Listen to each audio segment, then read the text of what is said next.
ও গঙ্গার জল কি ঠান্ডা, একটু ভালো করে ডুবিয়ে নি, একটু শান্তিতে স্নানও করতে দেবো। আমার ছাগলের বাচ্চাটা ম্যা ম্যা করছে। আমরা যাচ্ছি গঙ্গা স্নানে। আমরা আজকে পোড়ামাত্রায় পুজো দিতে যাবো। কোকো আসছে, কোকোর আঙ্কেলের বাড়ি, একটু স্নান করে আসি। রাস্তায় এত ভিড় কেন? আরে বাবা, এটা তো শ্রাবণ মাস, ভিড় তো হবেই। সবাই যে ভোলে বাবার মাথায় জল ঢালতে যাচ্ছে, বেশ ভালোই হলো। ওই তো একটা শিব মন্দির, তাহলে ওখানে একটু বাবার মাথায় জল ঢালা যায়। এবছর এত পরিমাণে বৃষ্টি হয়েছে, দেখো গঙ্গার যে ভয়ঙ্কর রূপ নিয়েছে, সত্যি ভীষণ ভয় করছে। আরে বাবা, ওটা কি যাচ্ছে? এ কি মহাদেবকে তুষ্ট করতে যাচ্ছে, নাকি ঢাল তরোয়াল নিয়ে ভয় দেখাতে যাচ্ছে? সেটাই তো বুঝলাম। দেখি আমার রাজকন্যাটাকে একটু বউ বানিয়ে দিই।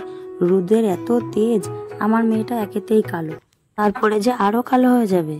এ বছরে চারিদিকে বন্যা হচ্ছে, গঙ্গার পাড়ে কত বাড়িঘর ভেসে যাচ্ছে। যাবে না কেন? দেখো গঙ্গার পরিস্থিতি, জল যে এবার উপরে। যাই হোক, স্নানটা সেরেই ফেলি। এমন একটা ঘাটে এলাম, না চাইতেই সবকিছু পেয়ে গেলাম। ঘাটে একটা কাকিমা দেখলাম, এখানে ঘট আরো অন্যান্য পুজোর সামগ্রী বিক্রি করছে। আমি এখান থেকে একটা ঘট নিয়ে নিলাম। কাকিমাকে বললাম, কাকিমা আমি স্নান করে আসি, তুমি আমার জন্য একটা ডালা সাজিয়ে রেখো। মা মেয়ে নেমে পড়লাম স্নান করতে। কোনোভাবেই স্নান করতে নামবে না, ওর নাকি জল দেখে ভীষণ ভয় করছে। ও বলছে, মা তুমি যাও, আমি এখানে। ভয়টা যে আমারও করছিল না সেটা কিন্তু না, আমারও ভীষণ ভয় করছিল, কিন্তু সেটা তো ওকে বোঝানো যাবে না। ভয়ে ভয়ে একটু বেশ ভালো করেই নিজেকে ডুবিয়ে নিলাম। দেখো ওখানে কিন্তু বাঁশের ব্যারিকেড দেওয়া আছে, ভয়ের কোনো কারণই নেই। যদি তোমরা চাও তাহলে অবশ্যই গঙ্গা স্নানে যেতে পারো, কিন্তু সাবধানে, ভালো ঘাট দেখে যেও। আমরা যে ঘাটে এসেছিলাম, ঘাটটা সত্যিই সুন্দর, একটু নিরিবিলি, যেহেতু আমরা সকালে এসেছি। আমার মেয়ে এদিকে জলেই নামেনি ভয়ে। আর এই ছোট বাচ্চাটা দেখতে পাচ্ছ, আমি যার সাথে কথা বলছি, সে ওখানে ডুবিয়ে ডুবিয়ে পয়সা ঘোরাচ্ছিল। আমাকে জিজ্ঞাসা করছে, আন্টি তুমি পয়সা দাওনি? আমি বললাম, তোকে আমি যাওয়ার সময় দিয়ে যাব।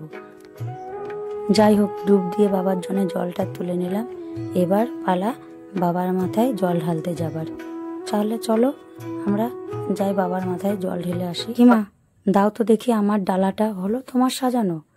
বলার সাথে সাথে কাকিমা একদম ডালা রেডি করে আমার হাতে। কাকিমা তোমার কাছে কি একটু ঘি মধু হবে? দাও তো আমার একটু গঙ্গা জলের মধ্যে, একবারে বাবার মাথায় একটু ঢেলেই আসি। সাথে কিন্তু একটা ঘিয়ের প্রদীপও দিও, আমি বাড়ির থেকে কিছুই আনিনি, হঠাৎ এসেই এখানে পরিকল্পনা। যাই হোক, কাকিমাও একদম রেডি। আমার ঘটে দেখো ঘি আর মধু দিয়ে দিল, সাথে সাথে রেডি করে দিল আমার ঘিয়ের। কাকিমা আমি পুজোটা সেরে আসি, তারপরে তোমার টাকাটা দিয়ে যাচ্ছি।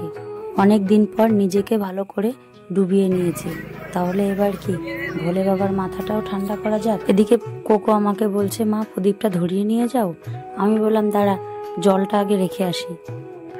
ভেবেছিলাম গঙ্গা স্নান করে মায়ের পুজো দেবো, দেখো তার আগে বাবার পুজোটাই দেওয়া হলো। প্রদীপটা যাই হোক ধরিয়ে নিলাম। এবার তোমরা একটু দাঁড়াও, তারপরে আমি তোমাদেরকে ভোলে বাবার কাছে নিয়ে যাচ্ছি। তাহলে চলো, এই যে আমাদের দেখো নিয়ে চলে এলাম ভোলে বাবার কাছে। এই যে এবার বাড়ি ফেরার পালা।